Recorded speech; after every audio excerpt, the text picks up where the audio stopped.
Hello, everyone. Welcome to the News Browse News broadcast.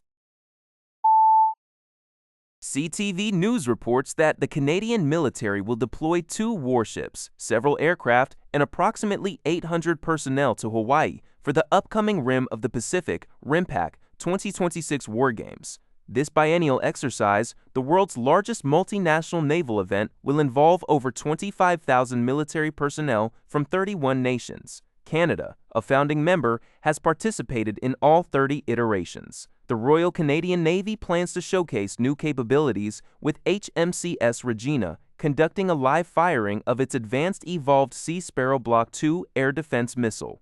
This missile features its own onboard radar for improved accuracy. Additionally, HMCS Ottawa will test its Underwater Warfare Suite upgrade, a next-generation submarine detection system that includes active intercept sensors and a towed low-frequency sonar array, significantly enhancing its ability to detect submarines. The Royal Canadian Air Force will contribute a CP-148 Aurora patrol plane and 2 CH-148 Cyclone helicopters. Other Canadian Armed Forces personnel, including clearance divers and cyber protection groups, will also participate. This deployment underscores Canada's ongoing commitment to security and stability in the Indo-Pacific region. NTD News reports that human rights advocates gathered at Parliament Hill in Ottawa to protest China's human rights abuses during Chinese Foreign Minister Wang's visit. The protesters, primarily Falun Gong practitioners, urged Canadian officials to confront the Chinese regime regarding its persecution of Falun Gong followers within China and its broader abuses targeting the Chinese diaspora worldwide. They highlighted Falun Gong as a spiritual practice that has faced severe suppression from the Chinese Communist Party due to its popularity and moral principles. The advocates called for concrete actions from Canada to address these systemic human rights violations. City News Everywhere reports that a 2-alarm fire briefly forced the early morning evacuation of the Fairmont Royal York Hotel in downtown Toronto on Saturday. Fire crews were called to the hotel on Front Street just before 5:30 a.m., following reports of a fire inside a laundry chute. Hotel officials confirmed that the building was safely evacuated and the fire was brought under control without any reported injuries. Guests praised the hotel's fire safety plan for its efficiency. One couple, set to be married at the Fairmont later that day, noted the incident would make for a memorable wedding story.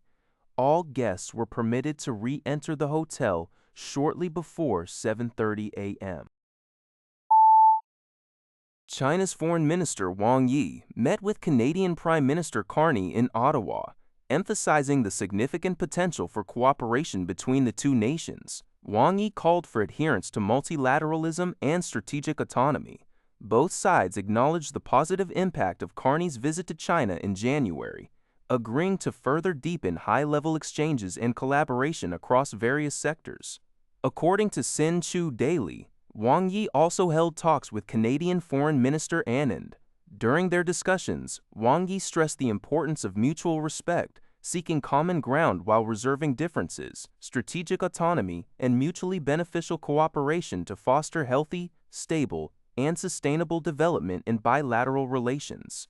Anand welcomed Wang, affirming Canada's commitment to the One China policy and the ongoing dialogue to enhance understanding and resolve differences.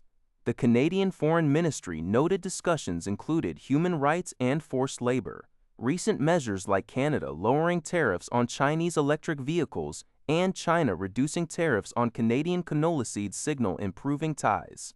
Carney's January visit to China was the first by a Canadian Prime Minister since 2017, marking a significant step in the repair of China-Canada relations. Source: Sin-Chu Daily.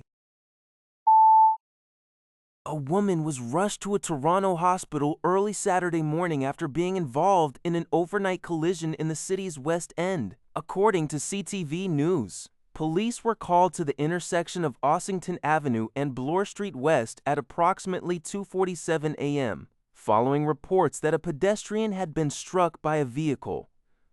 Authorities confirmed that the driver of the vehicle remained at the scene after the incident, while paramedics initially described the pedestrian's injuries as serious and life-threatening. Police later updated their condition, stating that the injuries were fortunately deemed non-life-threatening. The investigation into the circumstances surrounding the collision is currently underway. That's all for this video. Thank you for watching. See you in the next video.